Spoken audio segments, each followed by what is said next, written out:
I'm 75 now, and I can't remember anybody except the Queen bee. The revelation did not arrive through gossip, ceremony, or a careless palace whisper. It came from a sealed legal file opened by senior royal lawyers, and the sentence inside it struck at the heart of King Charles's marriage.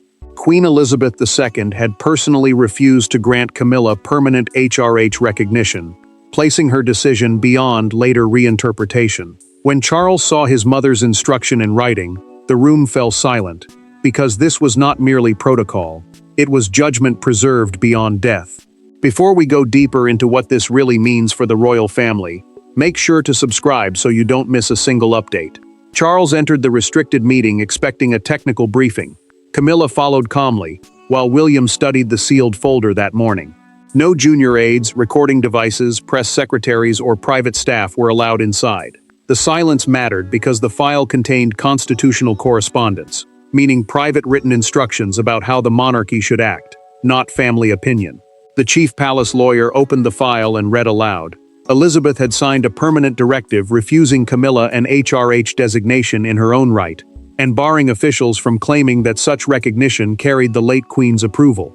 HRH, or Her Royal Highness, was more than decoration. It signaled direct royal standing and recognition from the sovereign. Camilla held rank through marriage, but this refusal meant the monarch had withheld something intimate, symbolic, and final. Charles read the decisive paragraph twice. His fingers tightened around the page before he placed it flat. "Can it be overturned?" he asked. The lawyer explained that a new monarch could create honors, but Elizabeth's judgment could not be rewritten as consent. "No," he said quietly. The word landed harder than any accusation. Camilla did not protest. She stared at the signature and felt years of service collapse into doubt. Every shared engagement and gesture she had treated as acceptance suddenly seemed uncertain. Charles looked toward her, but she avoided his eyes. William noticed a handwritten note beside the clause and asked that it be read. The annotation warned against a future confusion of personal loyalty and constitutional legitimacy. The lawyers revealed that only Elizabeth, her private secretary, and the palace solicitor who witnessed it had known. Even Charles had never been formally informed. Camilla finally lifted her head as the folder closed. Her voice remained controlled, but the hurt beneath it was unmistakable. "What did I do?" she asked. That made her believe this barrier had to last forever. To understand why one sentence could wound Camilla so deeply, the story had to move beyond titles and documents, into the private hopes each person had carried into that silent room. For Charles, the document threatened the final chapter of a struggle that had consumed much of his adult life. For Camilla, it destroyed something even more personal, the belief that Elizabeth had eventually forgiven the past. And for William, seated only a few feet away, the revelation reopened memories of Diana, public scandal, and a family that had survived by never saying everything aloud. The legal decision belonged to the crown, but the pain belonged to three people. Charles led his wife into a private sitting room after the lawyers left. He had spent years trying to join personal happiness with royal continuity, the need to keep the monarchy stable across generations. Every public smile from his mother, every shared engagement, and every careful gesture had convinced him that resistance was fading. Now the king faced the possibility that he had mistaken restraint for acceptance. Camilla sat without removing her gloves. Her charities, speeches, and loyalty had rested on one quiet hope, that steady service would turn tolerance into genuine approval. "Your mother's decision does not define you," Charles told her. She looked at him and answered, "It already does. She made certain it would outlive us both." William remained near the window, carrying sympathy and suspicion in equal measure. He understood his father's humiliation, yet he could not dismiss his grandmother's judgment without learning what had caused it. Diana's memory still shaped every silence between them. The prince knew that one careless defense of Camilla could sound like another attempt to erase his mother. Camilla reached for the brooch pinned above her heart. Elizabeth had given it during her reign, and she had worn it as proof that the past was settled. She unclasped it, placed it on the table, and told Charles what it had meant. He picked it up and held it toward her. She would not take it back. Charles finally revealed, through a documented account of his private audience with Elizabeth, that he had once asked whether Camilla's position would be fully secure. The late queen never answered the question directly. She spoke instead of duty, stability, and the future, leaving her son to hear reassurance where none had been offered. William's expression changed. He remembered a tense exchange between Elizabeth and Camilla after a royal ceremony years earlier. His grandmother had ended the conversation, summoned her private secretary, and ordered a legal consultation that same evening. No one had explained why. Then William named the date. The refusal had not grown from vague resentment. It had been triggered by one precise incident that Elizabeth never forgot and Camilla never understood as fatal. That ceremony now demanded its full reckoning. Years before the sealed file was opened, a carefully controlled royal ceremony ended with an exchange so private that most of the household never knew it occurred.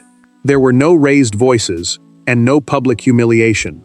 There was only Camilla, Elizabeth, and a request made behind a closed door. Yet within 48 hours, the late queen summoned her solicitor and began drafting the restriction now confronting the family. What appeared insignificant at the time had permanently altered Camilla's place within the monarchy. Camilla had entered that Commonwealth reception under enormous pressure. The event brought together representatives from nations historically linked to the crown, and every appearance carried political as well as personal weight.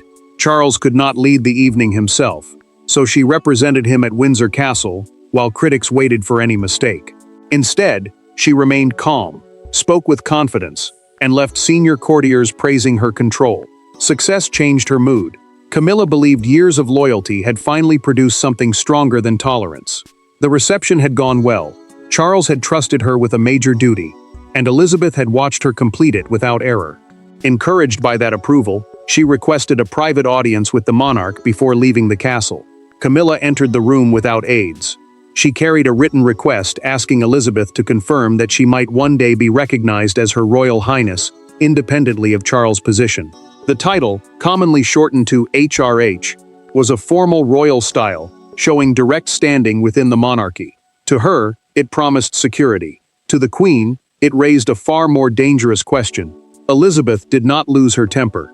She removed her glasses, folded the request once, and asked whether Camilla wanted recognition from the sovereign, or victory over everyone who had never accepted her. The question struck hard. She insisted she wanted certainty, not triumph, but then added that the designation might finally silence comparisons with Diana.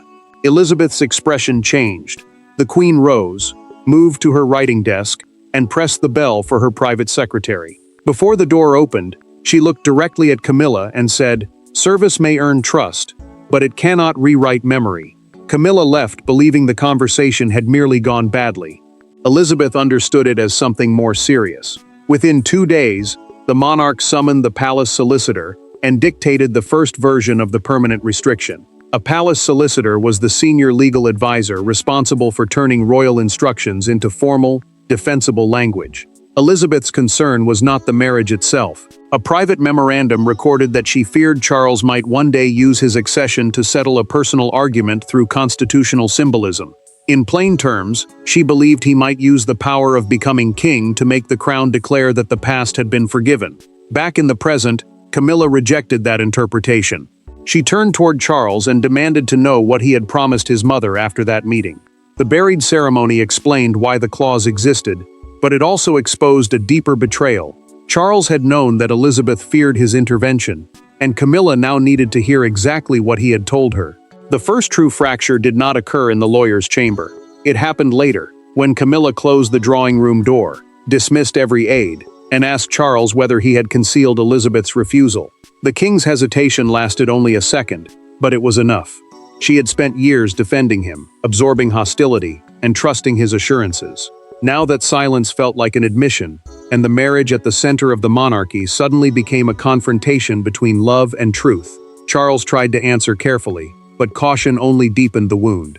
He admitted that Elizabeth had warned him not to pursue a separate HRH designation for his wife. The style meant formal recognition as Her Royal Highness in her own standing, rather than status held only through marriage. He insisted he had never known that his mother had turned that warning into a permanent legal directive. Camilla stared at him without blinking. Charles explained that he had treated Elizabeth's resistance as personal disapproval, something time and service might soften. He had not understood it as a constitutional barrier designed to survive her reign. Yet to her, that distinction changed nothing. He had known there was a wall, and had allowed her to believe it was merely a shadow. Camilla's anger sharpened. She asked why he had spoken so confidently about eventual recognition when the late queen had clearly objected. Charles said he had been protecting her from an old wound. She answered that protection built on omission was simply another form of control. The room tightened around them. Camilla pushed her chair back and stood directly across from him. "When you said your mother approved of our future, which future did you mean?" Charles looked away before replying. He meant the future he intended to create. That answer broke something deeper than trust. Charles then revealed, through a documented account of his final constitutional conversation with Elizabeth, that he had made her a promise. A constitutional conversation was a private exchange about how the sovereign should use royal authority, not merely a family discussion. During that meeting, he agreed never to use his accession to contradict her publicly. Camilla understood the trap at once. The restriction was not held in place by legal wording alone. It was reinforced by his personal pledge to the woman who had ruled before him. Any attempt to rewrite the decision would not only challenge Elizabeth's record, it would expose Charles as a man willing to break his word to a dying monarch. Her anger faded into something quieter. Camilla asked whether he would choose his mother's preserved judgment over his living wife's dignity. Charles opened his mouth, then stopped. He could not give her the unconditional answer she wanted. Outside the room, William received a private briefing that the king might seek a constitutional compromise. The future king now faced a choice no son could escape: support his father's attempt to protect Camilla, or defend the boundary Elizabeth had deliberately left behind. The confrontation had wounded the marriage, but the next battle would not be decided by emotion alone. It would be decided by who held the authority to define the crown's memory. Charles was king, but kingship did not give him unlimited power over the intentions of a former sovereign. Inside the palace legal office, 3 signatures stood between him and the outcome he wanted: Elizabeth's, the witnessing solicitors, and the private secretaries. Each transformed a personal refusal into an institutional command. As Charles searched for a lawful path around the restriction, William discovered that the decisive power no longer belonged to one person. It belonged to the monarchy's need for continuity. Charles returned to the legal office with the weight of that truth pressing against him. The directive was not a private letter written in anger. It was a formal instruction governing palace language, internal protocol, and future historical records. In simple terms, it controlled how the institution could describe Camilla's status, and what future officials were allowed to claim about Elizabeth's approval. The chief lawyer explained the boundary with painful care. Charles could create a new distinction for his wife if he chose, but he could not erase the late queen's recorded refusal, or present any future honor as proof that she had changed her mind. The king heard the legal answer. He also heard the personal accusation hidden beneath it. William entered the archive room alone and asked to see the complete file. The archive held official royal records preserved for legal and historical use, making every page more than family correspondence. He felt compassion for his father, yet loyalty pulled him toward the grandmother who had prepared him for future kingship. Elizabeth had taught him that continuity mattered most when private feelings became hardest to control. Charles confronted him soon afterward. He argued that a reigning monarch could not remain permanently bound by every preference of the sovereign before him. William answered that overturning the clause would not look like leadership. It would look like the crown rewriting history to ease a domestic wound. The chief lawyer then placed 2 folders before Charles. One contained a declaration accepting Elizabeth's restriction without challenge. The other offered a lawful route to grant Camilla a new distinction based on service, without invoking the HRH designation or suggesting retrospective approval. Charles opened both, read each page, and left both unsigned. A confidential note made the silence even heavier. Elizabeth had anticipated that her son might search for an alternative. She instructed the household to separate honors earned through duty from titles used to imply that the past had been forgiven. Her concern was not recognition itself. It was the false meaning that recognition might be made to carry. William discovered something more. The late queen had specifically ordered that the heir be shown the full file if Charles ever challenged it. His presence was not accidental. He had been built into the safeguard from the beginning. The prince finally spoke with quiet resolve. He would not oppose a dignified compromise for Camilla, but he would not support any wording that falsified his grandmother's position. The deadlock was now complete. Yet legal battles never remain hidden forever. The restriction began changing Camilla's public role almost at once, and her first encounter with the new reality delivered a humiliation nobody inside the palace could conceal. What had begun as a sealed legal argument was about to become visible in the smallest details of royal life, where one missing form of address would speak louder than any official announcement. The consequences arrived quietly. No crown was removed, no engagement was cancelled, and no palace gates were closed. Instead, a revised briefing appeared before Camilla's next reception, instructing officials to avoid language suggesting that Elizabeth had granted her an independent HRH status. To the public, the adjustment seemed almost invisible. To Camilla, every altered sentence became a reminder that the late queen had drawn a line around her name and ordered the monarchy never to cross it. Camilla discovered the change through a simple introduction card placed beside her schedule. Palace communications officers had revised historical notes, ceremonial wording, and digital records so that her standing was described only through marriage and her current role. Those details mattered because palace language becomes part of official history. Once changed, it shapes how future generations understand who was accepted, who was tolerated, and who remained outside a final boundary. Charles ordered every engagement to continue unchanged. The king hoped routine would protect them, because cancellation would look like punishment, and delay would invite speculation. Yet the legal wording had already moved through senior offices. Courtiers knew, communications staff knew, and with every person who read the instruction, Camilla felt the private wound becoming harder to contain. Camilla lifted the introduction card before entering the charity reception. Her expression hardened when she saw that the familiar phrase had disappeared. She folded the card once and handed it back without speaking. A longtime courtier leaned closer and assured her that nobody in the audience would notice. Camilla looked at him with controlled disbelief. "Humiliation does not require witnesses to be real," she replied. The words were quiet, but they ended the conversation. Charles arrived moments later and offered his arm. Camilla accepted because the doors were about to open, but she did not look at him. The king felt the distance immediately. Their entrance remained polished, yet the silence between them exposed a fracture no ceremony could repair. Then the mistake came. A guest addressed Camilla using the disputed style. A palace official gently corrected the wording, explaining that the honorific was not part of the approved introduction. She paused, forced a smile, and continued speaking. Across the room, Charles watched her absorb the correction without protest. A royal correspondent overheard every word. The journalist later preserved the exchange in a recorded briefing note, making silence impossible as a defense. The story now had a witness, a phrase, and a moment the palace could not deny. William received a private staff report soon afterward. Several officials believed Charles would issue a counterstatement, but the prince warned that any denial contradicted by the sealed file would create a larger constitutional scandal. That evening, Camilla sent William a direct request. No king, no lawyers, no courtiers. The public correction had wounded her pride, but the private meeting ahead would force them to abandon protocol and speak as members of the same damaged family. When Camilla met William that night, there were no lawyers between them, and no king to control the conversation. She was not asking the heir to betray Elizabeth, nor was he prepared to defend every wound created by the past. They sat opposite each other as two people shaped by the same royal history from very different sides. What followed was not reconciliation in the sentimental sense. It was something rarer inside palaces, an exchange in which neither person hid behind a title. Camilla chose a small private library instead of a formal audience room. She asked that no notes be taken and that no account reach the household before they had finished speaking. A formal audience was an official royal meeting governed by rank, staff, and protocol. She wanted none of that.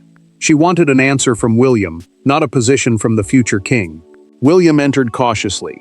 His relationship with his stepmother had always carried the weight of Diana's memory and Charles's determination to defend his marriage. He understood Camilla's humiliation, but he also knew that any comfort he offered could be mistaken for surrendering the past. Camilla asked the question directly. Did Elizabeth's refusal reflect his own judgment? William took his time. He said he would not pretend the past had caused no pain, and he would not erase the damage done to his mother. Yet he also refused to believe that public humiliation should define Camilla's remaining years. The prince could defend Elizabeth's boundary without turning it into a weapon.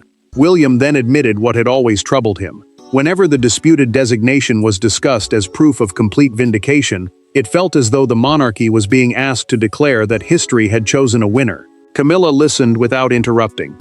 Then she acknowledged something she had never said aloud. Part of her desire for the title came from wanting the public argument to end in her favor. Camilla reached into her handbag, removed the amended briefing card, and slid it across the table.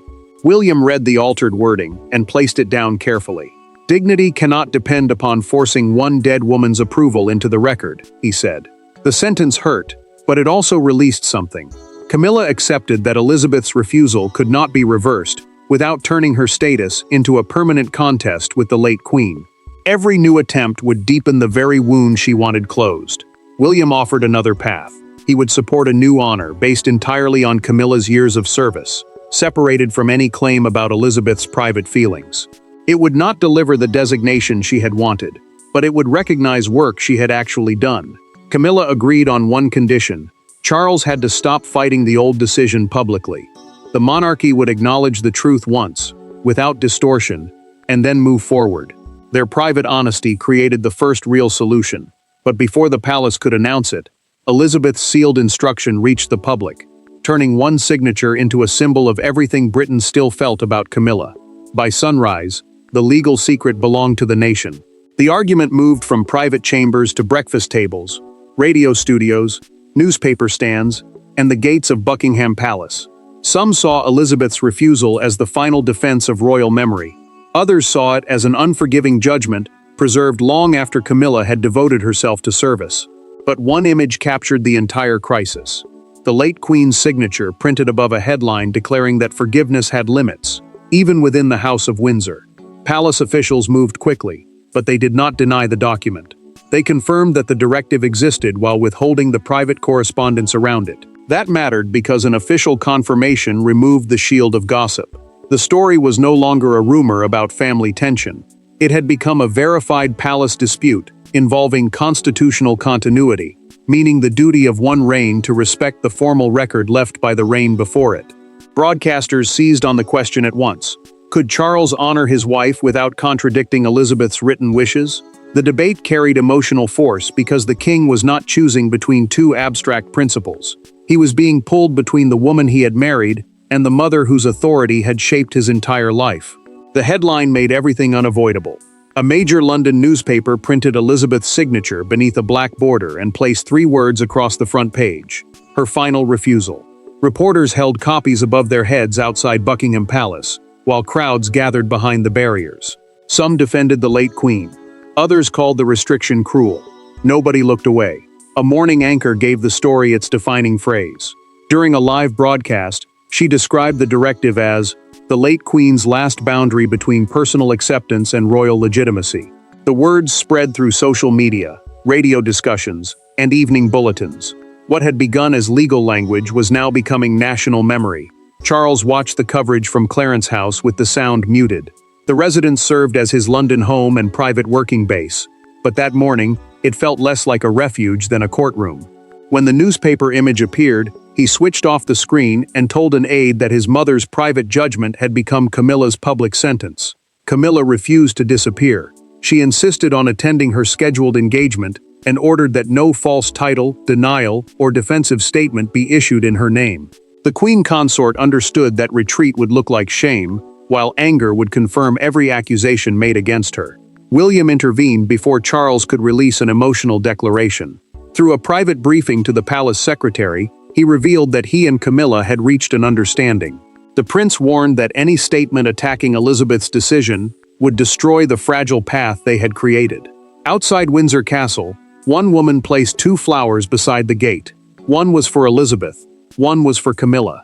The gesture captured a country divided by memory, but softened by pain. The nation waited for Charles to choose. The revelation had reached its loudest moment, but its final meaning would be decided in silence, with one signature from the king and one choice from Camilla. The crisis ended not with Elizabeth's instruction being defeated, but with its meaning finally being accepted. Charles could not erase his mother's decision. Camilla could not force the recognition she had once desired, and William would not permit royal history to be rewritten for emotional convenience. Yet within that painful limitation, the family found a form of peace. The disputed designation remained permanently withheld, but it no longer controlled the future, because Camilla chose service without vindication, and Charles chose truth over defiance. Charles sat beside his wife with the final palace statement resting between them. The document formally acknowledged that Elizabeth had permanently refused to authorize an independent HRH designation for Camilla, and confirmed that her recorded decision would remain unchanged. HRH meant Her Royal Highness, a formal style showing direct royal status. This statement did more than settle a title. It ended the attempt to use the crown to reshape the emotional meaning of the past. Charles read every sentence aloud. His voice remained steady until he reached the line confirming that no future palace account would present Elizabeth as having approved the designation. When he finished, Camilla placed her hand over his. She took the pen, turned it toward him, and waited. Charles signed without changing a word. The king finally understood that loving his wife did not require defeating his mother's memory. His decision was not surrender. It was an acceptance that the monarchy could not survive if personal loyalty became permission to alter established truth. He had spent years trying to protect Camilla from judgment. Now, he protected her by ending the battle. Camilla released her pursuit of the designation completely. She asked that no substitute honor be presented as compensation or disguised victory. Instead, she accepted William's proposal for future recognition, based only on her charitable service. The honor would speak for what she had done, not what she wished Elizabeth had felt. William supported the settlement through a recorded palace statement. The prince defended his grandmother's instruction without using it to punish his stepmother. In doing so, he showed the balance expected of a future king: memory without cruelty, continuity without revenge. The complete legal summary brought one final clarification. Elizabeth had never ordered Camilla to be excluded from royal life. Her refusal concerned only the use of one designation as proof that history had been erased. Palace records were corrected, ceremonial language became consistent, and every appeal was formally closed. Camilla fastened the old brooch to her dress before her next engagement. Its meaning had changed. It no longer represented imagined approval from Elizabeth. It represented years of service completed without receiving the acceptance she once believed she needed. Elizabeth's decision stood permanently, but it did not destroy Camilla. Charles learned that devotion could not rewrite history. William proved that protecting the crown did not require cruelty. The monarchy emerged bruised but steadier, because the truth had finally been spoken, accepted, and laid to rest.